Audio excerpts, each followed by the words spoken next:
Shalom alaihim Bapak Ibu Saudara-saudari yang dikasih Tuhan. Hari ini kita akan belajar satu pelajaran yang menarik, tapi sebelumnya kita akan berdoa terlebih dahulu. Bapa dalam nama Yesus, terima kasih karena pagi ini kami boleh berjumpa untuk belajar akan kebenaran firman Tuhan. Kami mohon kiranya Roh Kudus yang menolong kami memberikan pencerahan supaya kami bisa memahami kebenaran firman Tuhan ini dengan baik. Terima kasih Tuhan, dalam nama Yesus kami berdoa. Haleluya. Amin. Mari kita membuka satu kebenaran firman Tuhan, satu ayat firman Tuhan di dalam kitab Yesaya pasal yang ke-46 ayat yang ke-4. Demikian firman Tuhan, saya bacakan. Sampai masa tuamu aku tetap dia, dan sampai masa putih rambutmu aku menggendong kamu. Aku telah melakukannya dan mau menanggung kamu terus. Aku mau memikul kamu dan menyelamatkan kamu. Bapak Ibu Saudara yang dikasih dalam Tuhan, ayat firman Tuhan ini berbicara secara singkat tentang Tuhan ada bagi kita. Atau Tuhan ada bagiku, Tuhan ada bagi Anda. Bapak Ibu Saudara yang dikasih dalam Tuhan, seringkali kita muncul di dalam diri kita kekhawatiran tentang masa depan kita, atau terlebih khusus adalah masa tua kita. Kita berpikir siapa yang nanti akan merawat kita, siapa yang nanti akan memelihara kita ketika kita sudah tua, ketika kita sudah renta, ketika kita sudah tidak berdaya. Seringkali hal itu sudah menjadi kekhawatiran bagi kita di saat ini. Walaupun pada saat ini kita masih segar bugar, tapi seringkali kita khawatir bagaimana ya nanti masa depan saya, bagaimana ya nanti masa tua saya. Nah Bapak Ibu Saudara yang dikasih dalam Tuhan, ayat firman Tuhan ini sungguh menarik. Terkhusus bagi kita yang seringkali khawatir tentang masa tua kita. Tuhan selalu ada untuk kita. Tuhan selalu ada untuk Anda. Tuhan selalu ada bagi saya. Tuhan selalu ada bagi kita. Nah, kita harus meyakini itu. Kita harus yakin bahwa Tuhan ada bagi kita karena ada dua alasan penting di sini ya. Yang pertama adalah Tuhan tidak berubah. Tuhan tidak berubah. Perhatikan perkataan ini. Sampai masa tuamu aku tetap dia.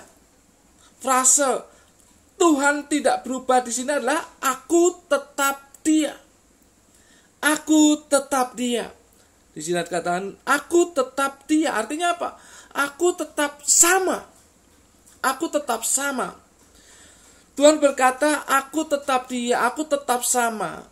Dia adalah Yahweh. Dia adalah Tuhan yang satu-satunya.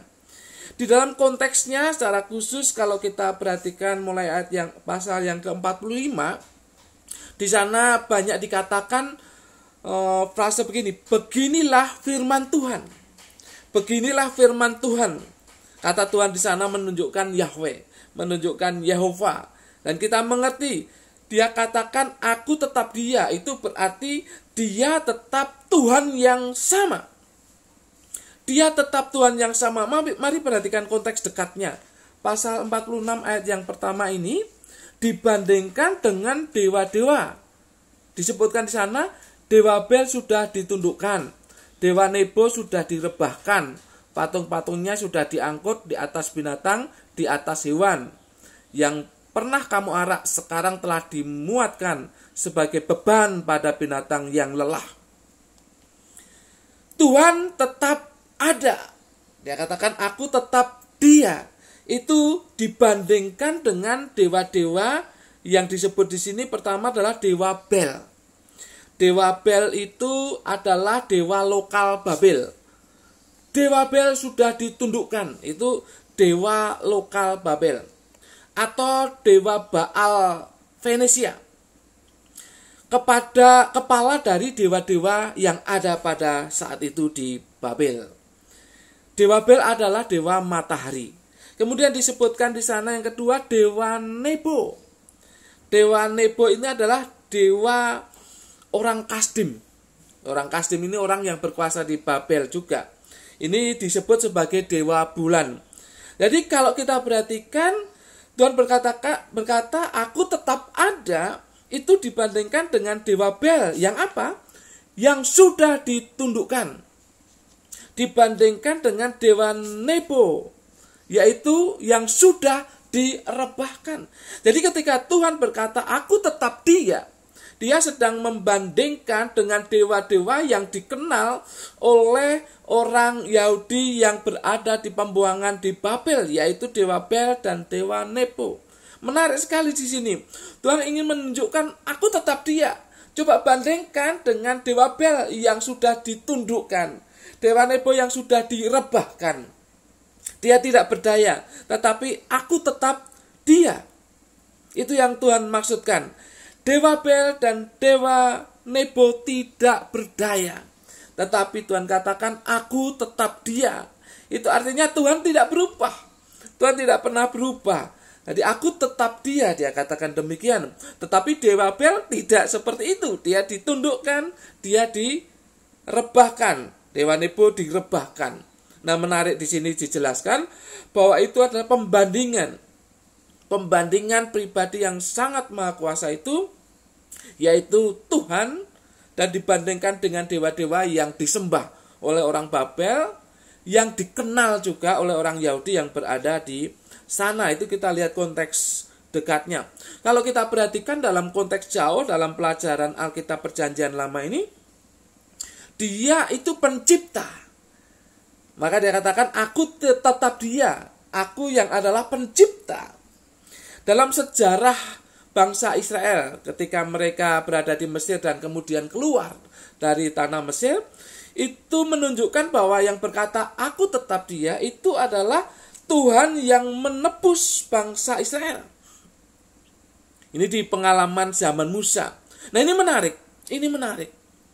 Karena apa? Karena dia ingin katakan kepada bangsa Israel yang mendengar firman-Nya ini, bahwa dia tidak berubah sebagai pencipta, sebagai penebus Israel. Dia adalah satu-satunya Allah. Allah yang maha kuasa, Allah yang maha kasih, tidak berubah. Ini alasan kuat bahwa dia tetap ada bagi umatnya. Tuhan katakan, aku tetap dia. Oleh sebab itu kita harus yakin bahwa Tuhan ada bagi umatnya. Tuhan ada bagi Anda dan bagi saya. Luar biasa. Tuhan tidak berubah. Aku tetap dia. Ya, katakan demikian. Aku tetap pencipta, aku tetap penebus, aku tetap satu-satunya Allah, aku tetap yang maha kuasa, yang tidak bisa dikalahkan oleh apapun. Yang malah bisa mengalahkan dewa Bel, dewa Nebo, dan dewa-dewa yang lainnya. Aku tetap dia, tidak berubah. Tuhan tidak berubah. Nah, Bapak Ibu Saudara yang dikasihi dalam Tuhan, suatu kali ada pasangan muda-mudi yang sedang berpacaran. Mereka berada di satu tempat dengan membawa gitar. Lalu si pemuda ini memainkan gitar dan kemudian menyanyi. Apa yang terjadi? Si ceweknya ini, perempuan ini kemudian lari terbirit-birit. Mengapa? Karena si pemuda ini menyanyikan ini. Aku masih seperti yang dulu. Loh, kok bisa lari terbirit-birit? Nah, si cewek ini tahu bahwa cowoknya pemuda ini adalah bekas pasien rumah sakit jiwa. Jadi aku masih seperti, langsung lari terbirit-birit. Oh, ini hanya ilustrasi saja. Tetapi Tuhan tetap dia yang adalah kasih adanya, yang adalah maha kuasa. Ya. Bapak Ibu, seringkali di dalam ibadah-ibadah, ya, ada persembahan kan yang di kantong persembahan yang diedarkan. Ada seorang pemuda yang tidak berubah di dalam pemberian persembahannya. Segitu aja. Dan ketika ditanya, kok persembahanmu tidak berubah? Ya, tidak usah berubah. Kenapa? Nah, Yesus saja tidak berubah. Yesus tidak berubah, tidak berubah. Persembahanku juga demikian. Tentu bukan itu ya. Ya, tentu bukan masalah orang yang sakit jiwa ini tidak berubah, masalah persembahan yang tidak berubah. Tetapi Tuhan memang sesungguhnya pribadi yang tidak berubah. Dia katakan, aku tetap Dia. Bapak Ibu saudara yang dikasihi dalam Tuhan, ini hal yang sangat luar biasa. Inilah alasan kenapa orang umat Tuhan tidak perlu khawatir. Tidak perlu khawatir untuk masa depannya. Tidak perlu khawatir untuk masa tuannya. Mengapa? Karena Tuhan tidak berubah. Tuhan tidak berubah. Dia tetap ada bagi umat Tuhan. Kapanpun. Entah dia masih kecil, entah dia sudah remaja, entah dia sudah pemuda, entah dia sudah dewasa, bahkan dia sudah tua renta, Tuhan tetap ada bagi umatnya. Tuhan tidak berubah. Itu alasan yang pertama kenapa Tuhan ada bagi kita. Karena Tuhan tidak berubah. Hal yang kedua, alasan kenapa Tuhan tetap ada bagi kita adalah Tuhan selalu berbuat kebaikan untuk kita. Tuhan selalu berbuat kebaikan untuk kita. Oleh sebab itu kita tidak perlu khawatir tentang masa kini atau masa depan. Karena apa? Tuhan selalu berbuat kebaikan untuk kita. Ayat 46 yang bagian selanjutnya tadi dikatakan demikian. Rambutmu, ya, dan sampai masa putih rambutmu aku menggendong kamu. Dan sampai masa putih rambutmu aku menggendong kamu. Aku telah melakukannya dan mau menanggung kamu terus. Aku mau memikul kamu dan menyelamatkan kamu.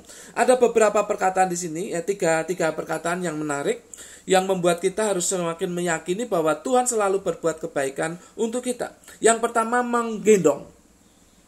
Menggendong, bahasa Ibrani-nya itu safal. Itu artinya sama dengan memikul. Nah, kalau kita perhatikan di ayat yang ke-7 dikatakan di sana, mereka mengangkatnya ke atas bahu dan memikulnya. Artinya bahwa yang namanya menggendong itu berarti menggunakan bahu. Tuhan menggunakan bahunya untuk memikul, untuk menggendong kita. Dalam Kejadian pasal 49 ayat 15, yang menggunakan bahu ini disamakan dengan atau biasa dilakukan oleh seorang budak atau rodi. Tapi menariknya di sini bahwa penekanannya adalah bahwa Tuhan menggendong, Tuhan memikul itu dengan bahunya yang kuat. Jadi ada pihak yang kuat, ada pihak yang lemah. Yang kuat adalah Tuhan dan yang lemah adalah kita. Yang kuat adalah Tuhan dan yang lemah adalah umatnya. Maka Tuhan katakan, aku menggendong kamu. Aku yang kuat memikul kamu dengan bahuku yang kuat. Kamu yang lemah, aku pikul, aku gendong. Ini hal yang luar biasa Bapak Ibu saudara yang dikasihi dalam Tuhan. Pertanyaannya, apakah kita sekarang dalam keadaan lemah? Mungkin saja karena kita khawatir. Kita gelisah tentang kehidupan kita, tentang masa depan kita, tentang masa tua kita. Kita menjadi lemah. Menjadi lemah, semangat yang patah. Jiwa yang hancur. Tetapi Tuhan yang kuat itu, bahunya itu menggendong kita. Kita yang lemah digendong oleh Tuhan yang kuat. Kata yang kedua di sana adalah menanggung, naza itu artinya sama dengan mengangkat.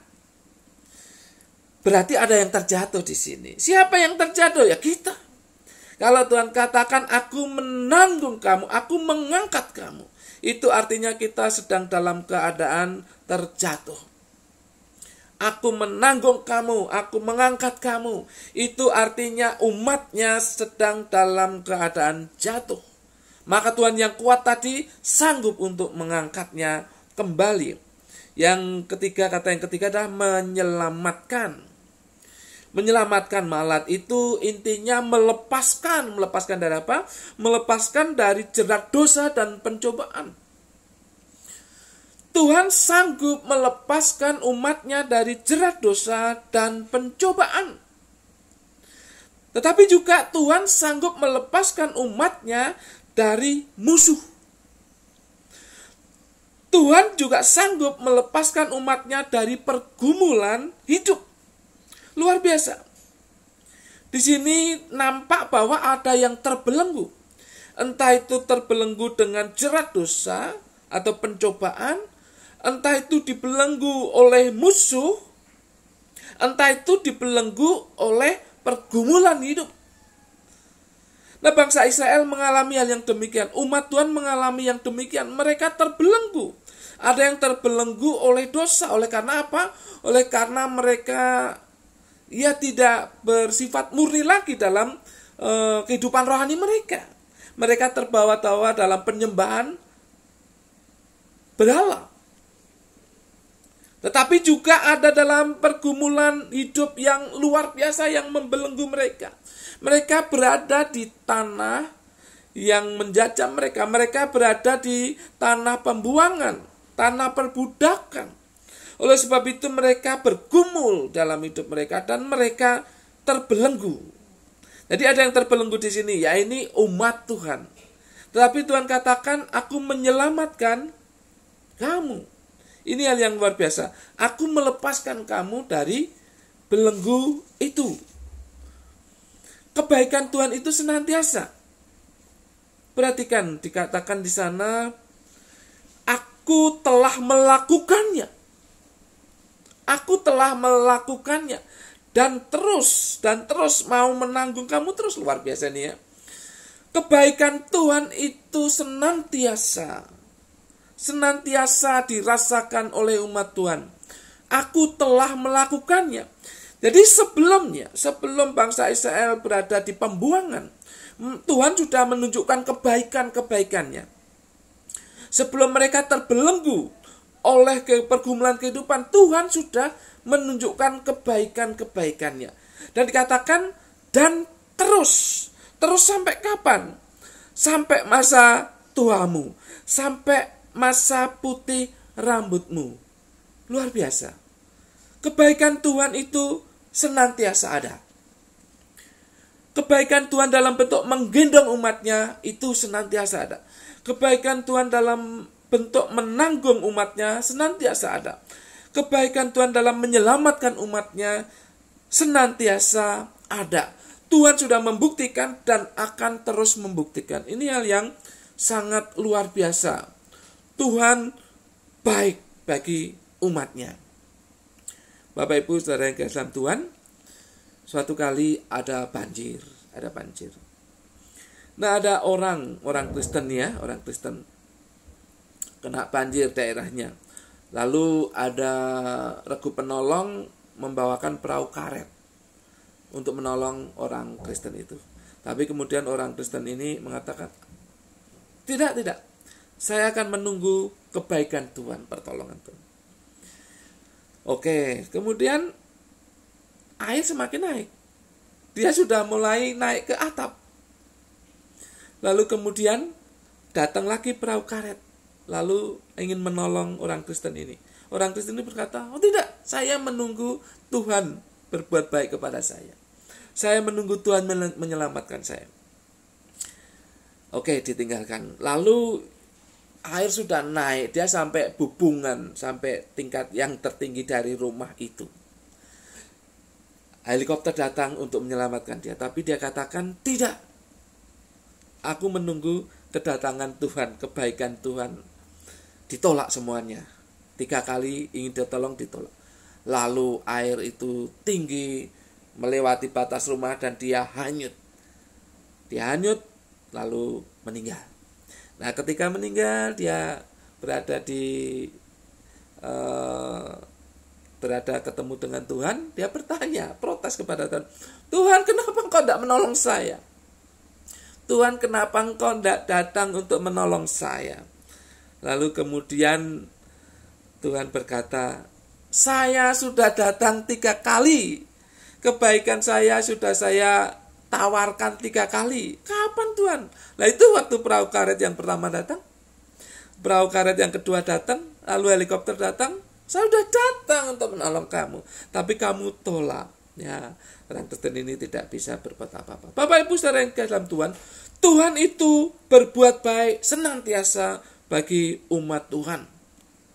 Tuhan tahu ini dibutuhkan kepekaan dari umat Tuhan. Kapan Tuhan menolong, kapan Tuhan memberikan kebaikannya kepada orang percaya. Bapak Ibu, kalau ketika kita mengalami kebaikan-kebaikan Tuhan saat ini, kita harus peka bahwa Tuhanlah yang berbuat baik. Entah itu melalui pertolongan orang lain atau melalui apapun juga.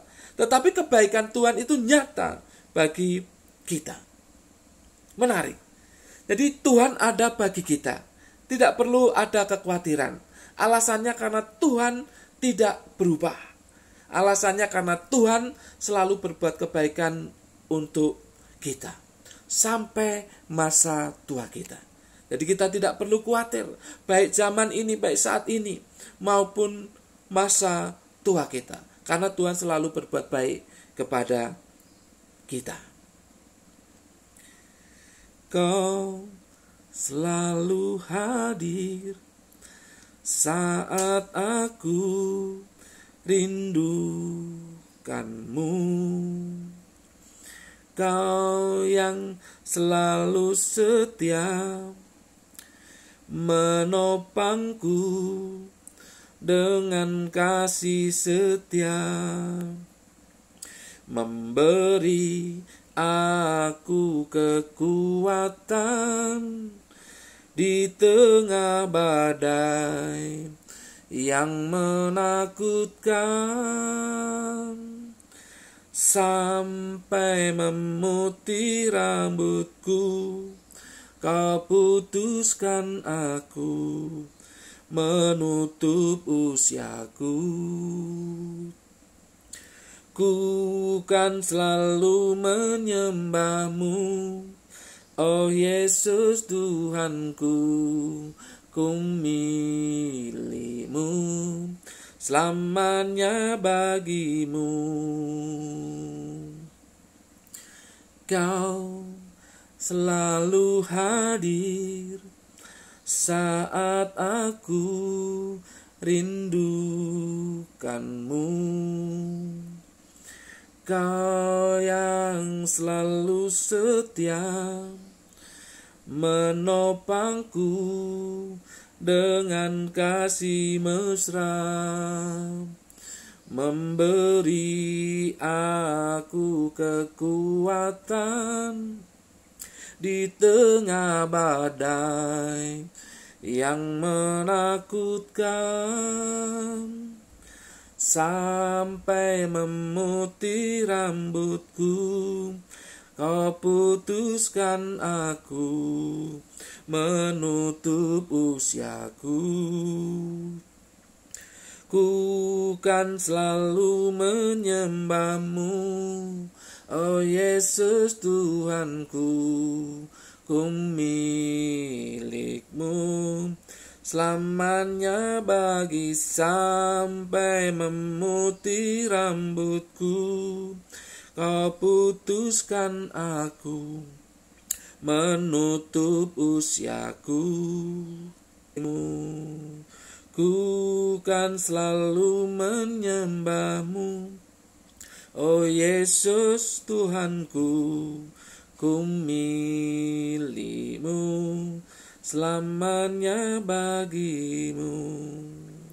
Renungkan lagu ini. Dia ada bagi kita, bahkan sampai dengan masa tua kita. Tidak perlu ada yang dikhawatirkan tentang kehidupan zaman sekarang, tentang kehidupan yang penuh dengan pergumulan ini. Pergumulan perekonomian, pergumulan keuangan, tekanan-tekanan dalam kehidupan ini tidak perlu dikhawatirkan. Tuhan ada bagi kita. Tuhan ada bagi Anda dan bagi saya. Sampai masa putih rambut kita, Dia tetap ada. Dia setia. Dia sudah menggendong kita, mengangkat kita, menyelamatkan kita, dan sekarang dan sampai seterusnya, sampai masa tua kita, Tuhan tetap menggendong kita, tetap mengangkat kita, tetap menanggung kita, tetap menyelamatkan kita. Bapak Ibu, jangan khawatirkan akan masa sekarang. Keadaan ekonomi berubah begitu drastis oleh situasi yang demikian parah ini, yaitu dengan adanya pandemi COVID-19. Saya sadar bahwa kita turut mengalami keprihatinan ini, turut mengalami permasalahan ini. Mungkin ada dari Bapak Ibu yang di PHK. Mungkin ada yang Bapak Ibu yang sudah bekerja tidak bisa penuh lagi. Ada yang usahanya mundur atau setengah-setengah oleh karena situasi ini. Ada yang perekonomiannya merosot. Tapi ingat, jangan khawatir. Tuhan ada bagi Anda. Tuhan ada bagi Anda yang mengalami masalah saat ini.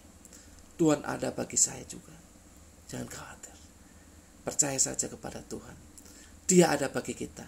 Sampai masa putih rambut kita. Sampai masa tua kita. Bapa, dalam nama Yesus, terima kasih. Engkau ada bagi kami. Engkau ada bagi kami yang mengalami persoalan dalam kehidupan ini. Engkau ada bagi kami. Tuhan, tolong mereka yang mengalami masalah perekonomian, keuangan saat ini. Karena adanya virus corona, virus yang sangat mematikan ini, yang membuat situasi berubah begitu dahsyat. Hamba-Mu berdoa, tolong mereka Tuhan, dalam nama Yesus, dalam nama Yesus. Tuhan tolong mereka, Tuhan tolong mereka, Tuhan pelihara mereka, Tuhan pelihara mereka dalam nama Yesus. Tuhan pelihara mereka, Tuhan memelihara Anda dalam nama Yesus. Tuhan memelihara Anda yang mengalami masalah saat ini dalam nama Tuhan Yesus. Tuhan memelihara Anda. Jangan khawatir. Tuhan memelihara Anda sekarang, nanti, sampai masa tua kita. Tuhan memelihara Anda. Karena Tuhan ada bagi Anda. Dan juga bagi saya. Terima kasih Tuhan. Terima kasih. Firman-Mu berhenti disampaikan. Tapi Roh Kudus bekerja di hati kami masing-masing. Menguatkan kami, menghibur kami. Memberi semangat kepada kami. Semangat untuk menjalani kehidupan ini. Sampai masa tua kami. Karena kami yakin Tuhan ada bagi kami. Dalam nama Tuhan Yesus kami berdoa dalam ucap syukur. Haleluya. Semua yang percaya katakan amin.